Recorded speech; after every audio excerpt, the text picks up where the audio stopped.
listening to Radio Catskill. I'm Tim Bruno. The Frederick Cook Society is delving into indigenous anthropology and the significance of sacred stone structures in the Catskill Mountains and beyond this Sunday at the Sullivan County Museum. Attendees will hear from three distinguished speakers, Glenn Kreisberg, Carol Smith, and Ryan Mitro, who will explore the history, cultural relevance, and preservation efforts surrounding these sacred landscapes. Two of those speakers are with us now, Glenn Kreisberg joining us on the phone and Carol Smith in the studio. Good morning to you both. Good morning. Good morning, Tim. Glenn, let me ask you first. You have this research into these Native American stone structures in the Catskills in Northeast America. I don't think many people know about them. Can you talk to us a little bit about what these stone structures are and where you found them and what sparked your interest in this topic? Sure. Well, anybody who goes walking in the woods in our region, in the Catskills, and observes closely what they see is going to find unusual stone features and structures. And many of them, of course, are colonial or early American. And that's part of the problem is everything gets put into that bucket, archaeologically speaking. But, you know, there's a survey that was done in the late 1800s as part of the 1880 U.S. Census that found over 240,000 miles of stone walls constructed in the woods of the Northeast. So if you think about that, that's a lot of stone walls. That's enough to wrap around the earth 10 times or to go to the moon. And that amount of stonework could simply not have been constructed in the amount of time that Europeans were here. So, intuitively we know that there were many of these that already pre-existed before the Europeans arrived. And what they are, and this has been recognized by the United Southern and Eastern Tribes, are stone piles, what are known as cairns, or in Algonquin, Manitou Hanasesh, which is spirit stones, stone walls, unusual boulders that have been set up in a particular way. And again, anybody who goes walking in the woods, they're going to see things that are old and made of stone, very common, cellar holes and walls that go along farmers' fields and things like that, very common. But digging a little deeper and understanding from the local indigenous knowledge and working with local and federally recognized tribes, there are these stone constructions that they are responsible for going back thousands of years. The way I got interested in this, as a young adult, I worked at a antiquity bookstore that sold books about Native American folklore and Arthurian legend and cultural mythology from around the world.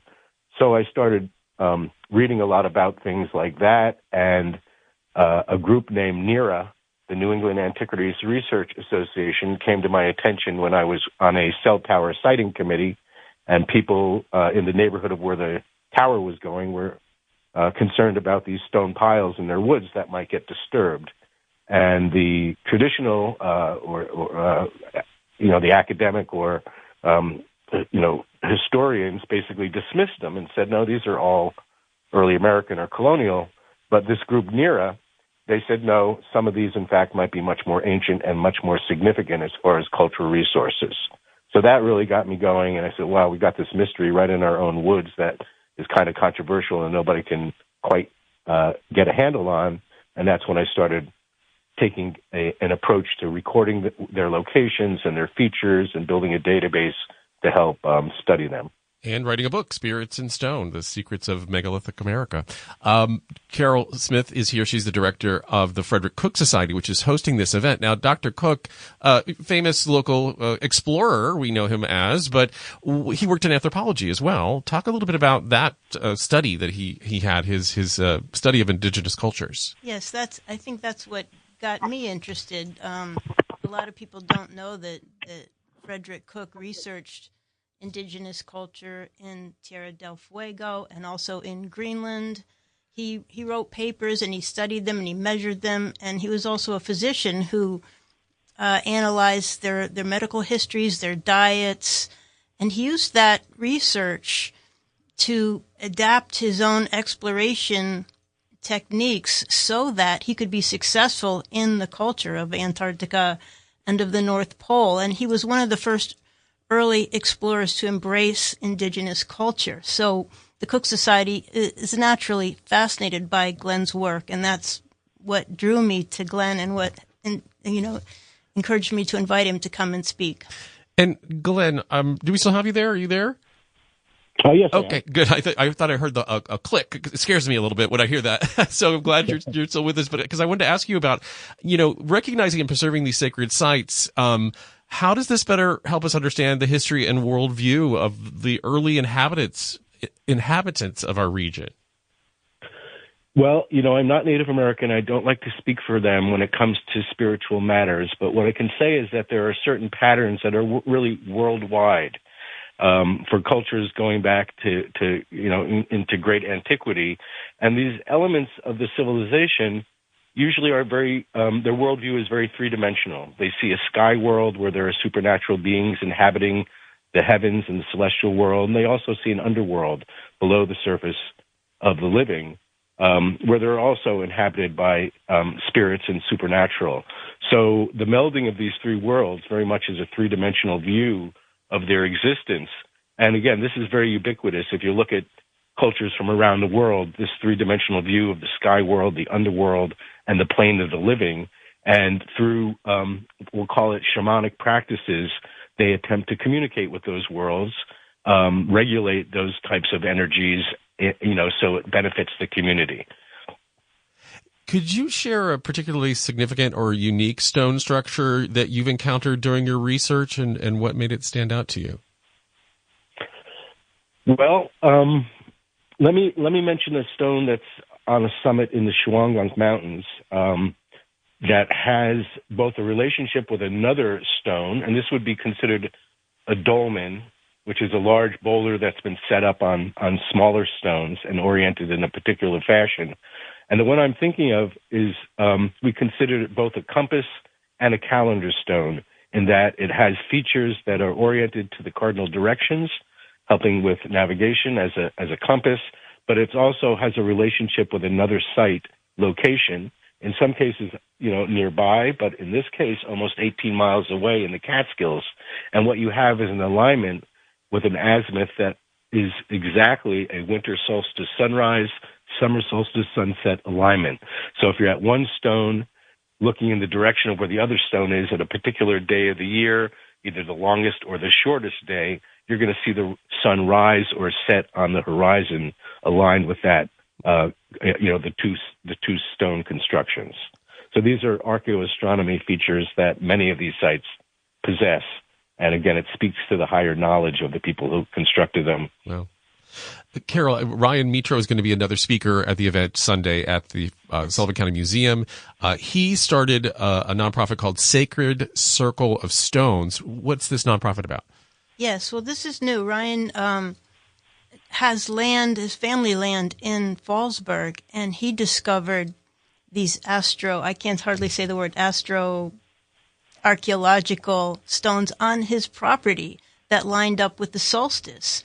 And it fascinated him, and he began to study them, and he has now become an advocate for preservation of these sacred sites that have essentially been ignored up until now. And so these new nonprofit organizations are really working to preserve these sites and to help us acknowledge their presence. And if property owners think that they might have some stones that should be looked at, can they reach out to Ryan and the group to kind of see? Yes, absolutely. I'm already getting phone calls. It turns out this area, Bethel in particular, there are so many unusual stone structures in Sullivan County, and people call the Sullivan County Historical Society with questions, and often I get those calls. But now we have somebody who can come out and really identify those. So you're welcome to call the museum 845-434-8044 if you would like to speak to Ryan and talk to us about what you have on your property.